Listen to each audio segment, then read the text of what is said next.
এটি হচ্ছে Helio 100।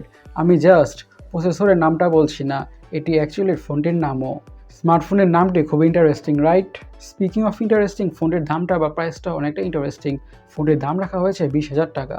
So 20,000 টাকার প্রাইস যে ফোনে থেকে আমরা কী কী পাচ্ছি সেটা নিয়ে অ্যাকচুয়ালিতে কথা বলা যাক। So let's talk about this smartphone. শুরুতে ফোনটার ডিজাইনের কথা বলে, this phone looks really nice. ফোনটি থেকে খুবই একটি প্রিমিয়াম স্মার্টফোনের লুকস আসে। ফোনটির লুকসটি দেখে বোঝার কোনো ওয়ে নাই বা উপায় নাই এটা যে একটি 20,000 টাকা দামের স্মার্টফোন। আরও বেশি এক্সপেন্সিভ স্মার্টফোনের ফিল হয় বা ভাইবস আসে। আর ফোনটার ডিজাইনটা অ্যাকচুয়ালি দেখতে কিন্তু অনেকটা অ্যাস্থেটিক বা প্রিমিয়ামই, বিকজ অফ ব্যাক প্যানেলের গ্লসি ফিনিশ বা গ্রেডিয়েন্ট ফিনিশ। আর ফোনটার ওজন হচ্ছে 184 গ্রাম, যার কারণে ফোনটাকে হাতে হোল্ড করতে অনেকটাই প্রিমিয়াম ফিল পাওয়া যায়। আর ব্যাক প্যানেলের এই গোল ক্যামেরা রিং বা গোল ক্যামেরা মডেলটার জন্য দেখতে অনেকটাই নাইস লাগে। স্মার্টফোনটা দেখতে অনেকটাই নাইস লাগে এবং স্মার্টফোনটি আরও বেশি প্রিমিয়াম লাগার মেন কারণ হচ্ছে বা আসল কারণ হচ্ছে ডিসপ্লেটি। কারণ ডিসপ্লেটা হচ্ছে কার্ভ ডিসপ্লে। আর ডিসপ্লের কথা যেহেতু বলছি, অ্যাকচুয়ালিতে ডিসপ্লেটা হচ্ছে 6.7 ইঞ্চের AMOLED display with 120 hertz refresh rate. আরও থাকছে 1 বিলিয়ন কালারের সাপোর্ট। আচ্ছা, 20,000 টাকার প্রাইস হিসাবে ডিসপ্লেটা কিন্তু অনেকটাই নাইস। এই ডিসপ্লে প্যানেলেতে মুভিজ দেখে, ইউটিউব ভিডিওস দেখে, সিরিজ দেখে, ইউ নেম ইট, যে কোনো কিছু দেখে অনেকটা ভালোভাবে এনজয় করা যাবে। আর 120 হার্জের রিফ্রেশ রেট থাকার কারণে স্ক্রোলিং করে বা ব্রাউজিং করে অথবা গেমিং করে তো অনেক বেশি স্মুথনেসের ফিল তো পাওয়া যাবেই। আর যেহেতু ডিসপ্লে প্যানেলটা কার্ভড, তাই কন্টেন্ট ওয়াচিং এক্সপিরিয়েন্স অনেক বেশি ইমার্সিভ লাগবে। সো 20,000 টাকার প্রাইস হিসাবে কনসিডার করলে ডিসপ্লেটা 9 আউট অফ 10।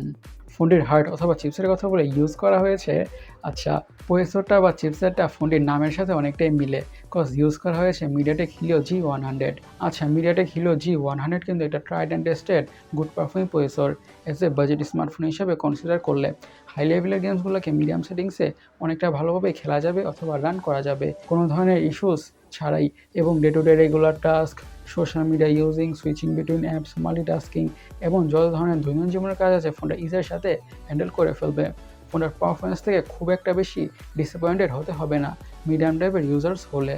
ফোনটির র্যাম এবং স্টোরেজ ভেরিয়েন্টের কথা হলে দুটি ভেরিয়েন্টে পাওয়া যাবে। 8 GB RAM, 256 GB storage, 12 GB RAM, 256 GB storage. আর অবভিয়াসলি এসডি কার্ডের মাধ্যমে স্টোরেজকে বাড়ানোর সুবিধা থাকছে না। এখন ফোনটির অপটিক্স বা ক্যামেরাকে নিয়ে কথা বলা যাক।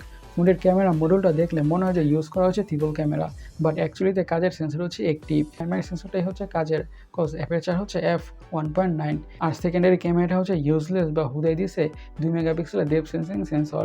এবং থার্ড ক্যামেরাটা হচ্ছে একটি ভিজিএ ক্যামেরা। এই ক্যামেরাগুলো কেন দিয়েছে হু নোস, মেবি জাস্ট ক্যামেরার নাম্বার বাড়ানোর জন্য। আর ফোনটা ইউজ করা হয়েছে 32 মেগাপিক্সেলের selfie camera, which is nice. Speaking of nice, ফোনের আরও একটি নাইস ব্যাপার হচ্ছে ফোনটি দিয়ে 2K-তে ভিডিও রেকর্ড বা শ্যুট করা যাবে। ফোনটির সিকিউরিটির কথা বলে ইউজ করা হয়েছে under display optical fingerprint sensor. আচ্ছা, এখন ফোনের ব্যাটারি নিয়ে কথা বলা যাক। পুরো ফোনটাকে পাওয়ার করছে 5000 mAh ব্যাটারি। এই 5000 mAh ব্যাটারি থেকে ফোনটাকে মিডিয়ামভাবে ইউজ করলে খুব ইজিলি 1 থেকে 1.5 দিনের ব্যাটারি ব্যাকআপ তো পাওয়া যাবেই। আর সাথে থাকছে 33 ওয়াটের ফাস্ট চার্জিংয়ের সাপোর্ট। এই 33 ওয়াটের ফাস্ট চার্জার দিয়ে ফোনটা ঠিকঠাক দ্রুতভাবে ফুল চার্জ হয়ে যাবে। ফোনের কালার ব্রেন্ডসের কথা বলে এসব কালার ব্রেন্ডে পাওয়া যাবে। আচ্ছা, 20,000 টাকার প্রাইস হিসেবে আমার কাছে ফোনটা ওভারঅল একটা ভ্যালু ফর মানি স্মার্টফোনই মনে হচ্ছে।